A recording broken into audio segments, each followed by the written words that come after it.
الحمدللہ شعراء کرام نے، منقبت خوانوں نے آپ کے دلوں کے اندر وہ حرارت پیدا کر دی ہے کہ اب اس حرارت کو باقی رکھنا ہمارے لیے مشکل ہے، لیکن جتنی اس ناچیز کے اندر جتنی بساطت ہوئی انشاءاللہ اسی حوالے سے آپ کی خدمت میں آرائز بیان کرنے کی کوشش کریں گے۔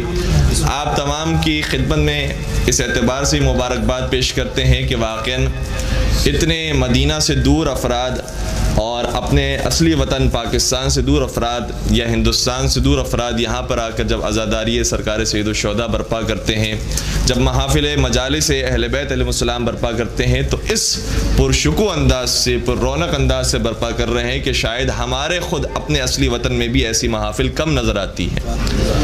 اور واقعاً داد کے تحسین کے مستحق ہیں وہ افراد، وہ نوجوان ساتھی کے جو یہاں پر آ کر خدمات انجام دیتے ہیں اور اتنی خوبصورتی کے ساتھ محفل سرکار سید الشہداء کو سجاتے ہیں۔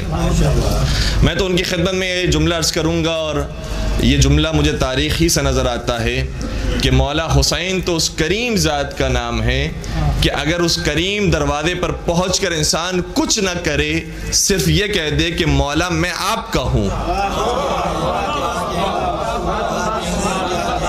تو چاہے اس نے کوئی اور کام مولا کے لیے کیا ہو یا نہ کیا ہو، مولا اسے اپنا بنا لیتے ہیں۔ اور نہ صرف اپنا بناتے ہیں بلکہ وہ اعزاز عطا فرماتے ہیں جو جناب حر کو عطا فرمایا انت اخی فی الدنیا والآخرہ، تو دنیا میں بھی میرا بھائی ہے، آخرت میں بھی میرا بھائی ہے۔ یہ مولا حسین جو جناب حر سے فرما رہے ہیں، اس جملے کو آپ تاریخ میں اس سے پہلے ایک اور مقام پر بھی دیکھیں گے۔ وہ کون سا موقع تھا جب نبی نے علی سے فرمایا تھا یا علی انت اخی فی الدنیا والآخرہ، تو جو اعزاز نبی کی نگاہ میں علی کو حاصل ہے وہی اعزاز حسین کی نگاہ میں ان کے عزاداروں کو حاصل ہے۔ اور اس محفل کو سجانے کے بعد ہمارا اصلی ہدف اور اصلی مقصد یہ نہیں ہے کہ صرف در و دیوار کو سجا لیا جائے، بلکہ جو ہستیاں ان محفلوں کے اندر تشریف لاتی ہیں وہ ہماری تشریف آوری کو، ہمارے اس حقیر سے کام کو اپنی بارگاہ میں قبول و منظور فرمائے۔ سحر انصاری صاحب نے کیا خوبصورت شعر کہا تھا، کہتے ہیں کہ ذکر حسین کب سے کیے جا رہا ہوں میں، ذکر حسین کب سے کیے جا رہا ہوں میں، دل کا زباں سے کام لیے جا رہا ہوں میں، دل کا زباں سے کام لیے جا رہا ہوں میں، مجلس میں آتے وقت، یہ ان کے جملے ہیں، میں اس کو تبدیل کر رہا ہوں، محفل میں آتے وقت یہ دل کو یقین تھا وہ بھی وہاں ہیں جن کے لیے جا رہا ہوں میں۔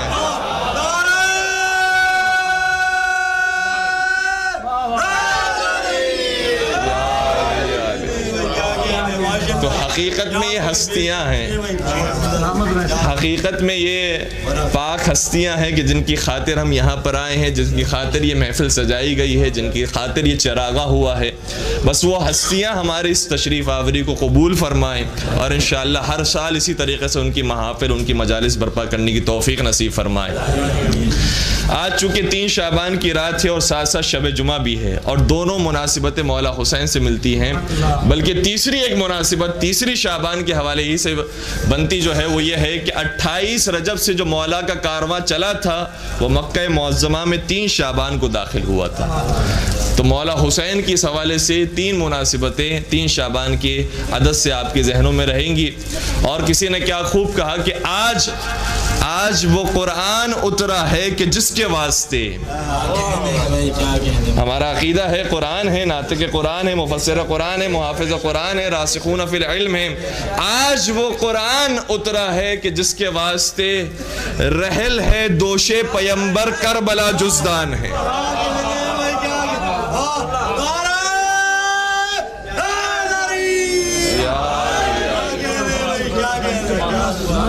تو آج اس ہستی کی ولادت ہوئی ہے کہ جس کے لیے بستر بنتے ہیں تو پیغمبر کے شانے بنتے ہیں، جن کے لیے بستر بنتے ہیں تو علی مرتضیٰ کا سینہ بنتا ہے۔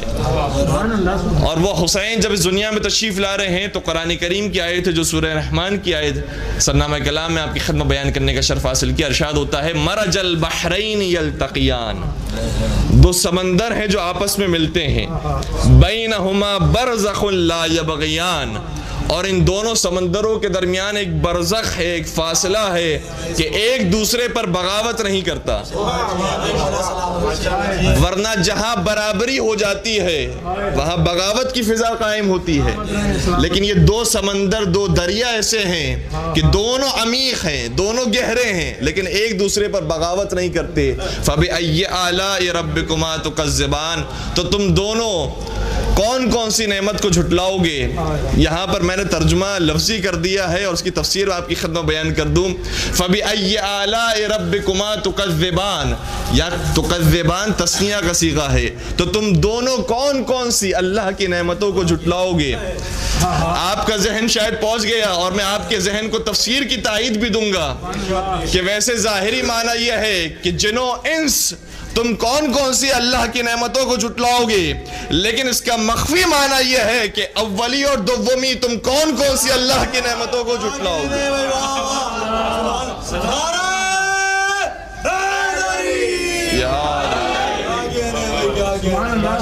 اور پھر آگے لفظ یہ ہے کہ یخرج منہم اللؤلؤ والمرجان، یہ جب دونوں ملتے ہیں تو ان میں سے جو چیز نکلتی ہے وہ یا لؤلؤ ہوتا ہے یا وہ مرجان ہوتا ہے،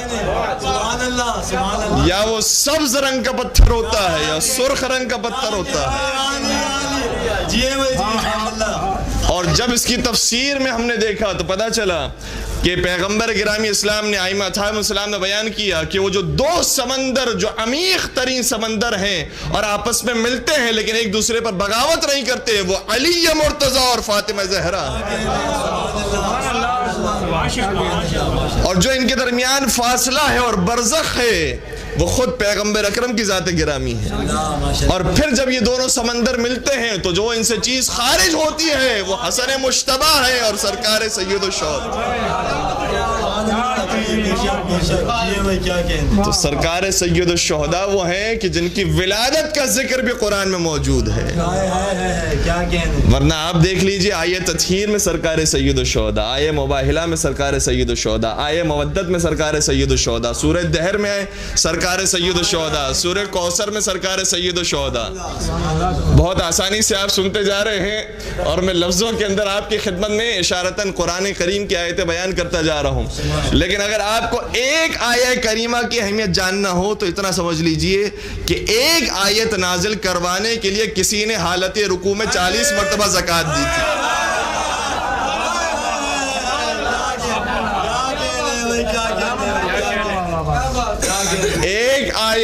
ایک آیت کی قیمت یہ ہے کہ اگر اپنی شان میں نازل کروانا ہو تو علی مرتضیٰ کی طرح انہوں نے بھی کوشش کی کہ 40 مرتبہ حالت رکوع میں زکوٰۃ دی، فقیر کو تیار کیا جب میں رکوع میں جاؤں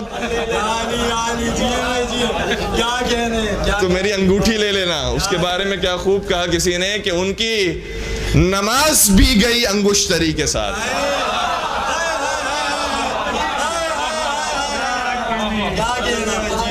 نہ ایسی نماز کو خدا قبول کرتا ہے، نہ ایسی زکوٰۃ کو خدا قبول کرتا ہے۔ جو دل سے نماز پڑھی جائے، جو دل سے زکوٰۃ ادا کی جائے، پھر آیت نازل ہوتی ہے کہ انما ولیکم اللہ ورسولہ والذین آمنوا الذین یقیمون الصلاۃ ویؤتون الزکاۃ وہم راکعون۔ تمہارا ولی اللہ ہے، اس کا رسول ہے، اور وہ صاحبان ایمان ہے جو حالت رکوع میں زکوٰۃ ادا کرتے ہیں۔ تو سرکار سید الشہداء وہ ہیں کہ کتنی ہی آیتوں کے اندر پنجتن پاک کے ساتھ شامل ہیں، آیہ تطہیر ہو، آیہ مباہلہ ہو، آیہ مودت ہو، آیہ خمس ہو، سورہ دہر ہو، سورہ کوثر ہو، اور یہ کتنے برس کے بچے ہیں۔ محسوس کیجئے گا سن 4 ہجری کو مولا حسین کی ولادت ہو رہی ہے، سن 4 ہجری کو، اور پیغمبر اکرم کی رحلت ہو رہی ہے سن 11 ہجری کو۔ 4 ہجری سے 11 ہجری تک کا فاصلہ کتنا کم فاصلہ ہے، اور اسی فاصلے کے درمیان ساری آیتیں نازل ہوئی ہیں۔ آیہ کریمہ جو مولا حسین کی شان میں نازل ہو رہی ہے یہ گویا 6 اور 7 برس کے بچوں کے لیے نازل ہو رہی ہے۔ انہیں طہارت کی سند دی گئی، ان سے محبت کرنا واجب قرار دیا گیا، اور جب یتیم مسکین اور اسیر آتے ہیں تو یہ بچے ہیں جو اپنا کھانا یتیم مسکین اور اسیر کو کھلا دیتے ہیں۔ اور پھر قرآن کریم نے کہا ہے انما نطعمکم لوجہ اللہ، ہم جو کھانا کھلا رہے ہیں وہ فقیروں کے لیے نہیں ہے، وہ اللہ کی محبت میں ہے۔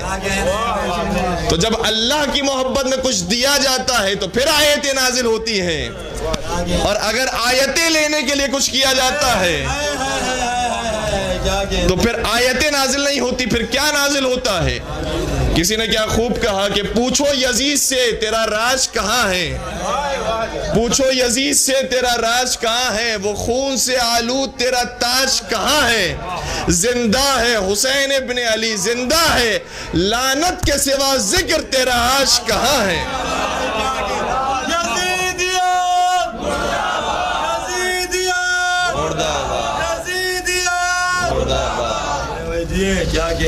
اور کسی نے کیا خوب کہا کہ جہاں میں ہے یہی چرچا حسین زندہ آباد، جہاں میں ہے یہی چرچا۔ اور واقعاً یہ حقیقت ہے، کہاں مدینہ کے رہنے والے، کہاں کربلا میں بسنے والے، اور پوری دنیا میں ان کا جشن منایا جا رہا ہے، پوری دنیا میں ان کی عزاداریاں کی جاتی ہے۔ لوگ تو ابھی صرف 40 کے جلوس کو دیکھ کر حیران ہیں، پوری دنیا کی عزاداری کو شمار کرنے لگے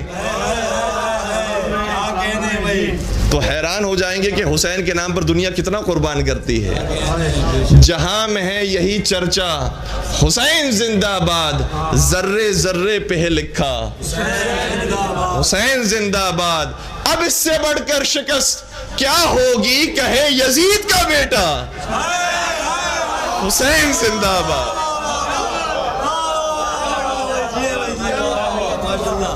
اب اس سے بڑھ کر شکست کیا ہوگی، کہے یزید کا بیٹا۔ درود پڑھ دیجئے محمد و آل محمد پر۔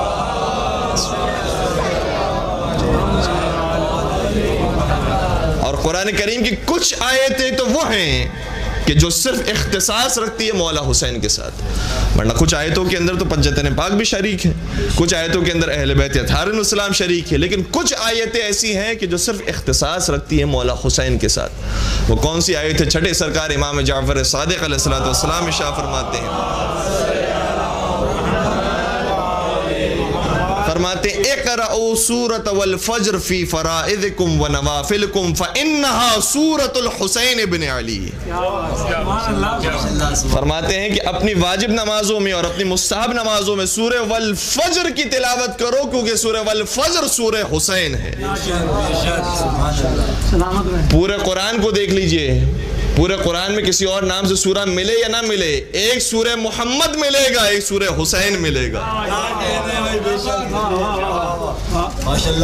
اگر پیغمبر کے نام کا سورہ ہے تو دوسرا سورہ حسین کے نام کا موجود ہے۔ اسی لئے تو فرمایا تھا کہ حسین منی وانا من حسین، میں حسین سے ہوں، حسین مجھ سے ہے۔ اور پھر آگے معاملہ یہ ہے، ایک حدیث کا اور جملہ میں آپ کی خدمت بیان کروں، لیکن سورہ والفجر کی بات کو میں مکمل کروں۔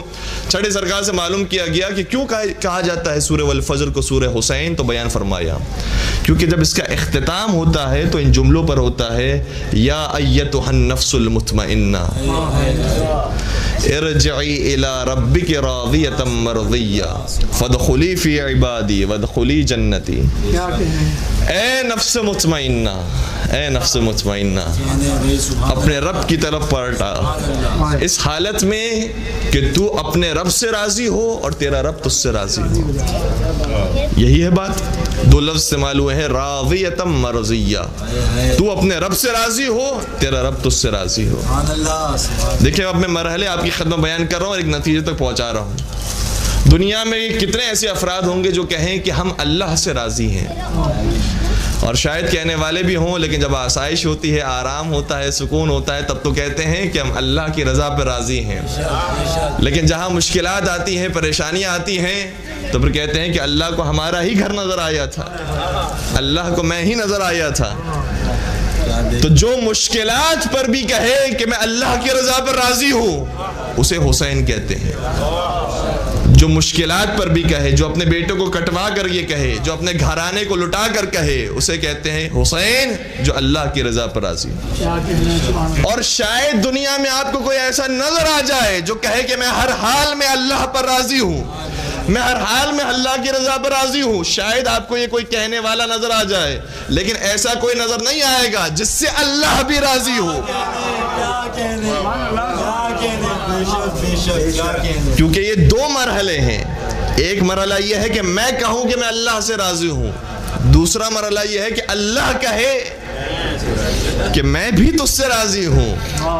یہ ہو گئے دو مرحلے، راضیت مرضیہ، میں اللہ سے راضی، اللہ مجھ سے راضی. ایک تیسرا مرحلہ بھی ہے، اور اس تیسرے مرحلے میں سوائے اہل بیت اطہار السلام کے کوئی اور شریک نہیں. وہ کون سا مرحلہ ہے؟ وہ اسی حدیث کے بعد نظر آتا ہے، حسین منی وانا من حسین. یہ حدیث وہ ہے جو صحیح ترمذی میں موجود ہے، اور صحیح بخاری کے جو الفاظ ہے وہ یہ ہے، حسین منی وانا منہ. یہ ذہن نشین رہے، اور اس کے بعد اہل سنت سے یہ کبھی بھی کسی موقع پر گفتگو کرنے کا موقع ملے تو اس طریقے سے پیش کیجیے گا، حسین منی وانا منہ، صحیح بخاری کے الفاظ. لیکن دونوں مقامات پر آگے جملہ ملتا ہے کہ پیغمبر نے ارشاد فرمایا، احب اللہ من احب حسینا. اب توجہ فرمائیے گا، پیغمبر نے ارشاد فرمایا ہے کہ خدا اس سے محبت کرتا ہے جو حسین سے محبت کرتا ہے. تو یہ تیسرا مرحلہ ہے. ایک مرحلہ یہ ہے کہ حسین اللہ سے محبت کرے، دوسرا مرحلہ یہ ہے کہ اللہ حسین سے محبت کرے، تیسرا مرحلہ یہ ہے کہ جو حسین سے محبت کرے اللہ اس سے محبت کرنے لگے.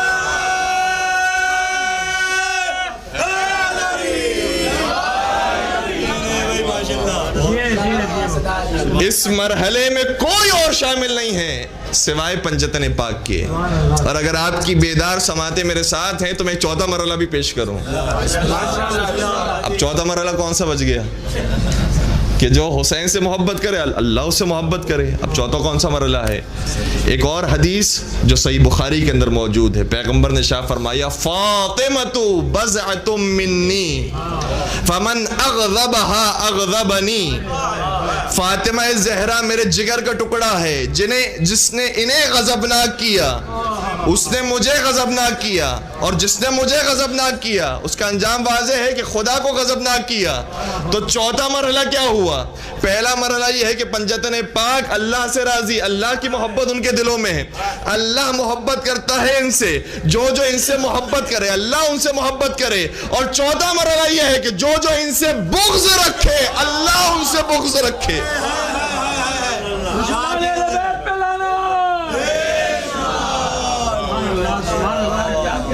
ان کی محبت اللہ کی محبت، اور جو ان سے بغض رکھنے والا ہے اللہ ان سے بغض رکھنے والا ہے.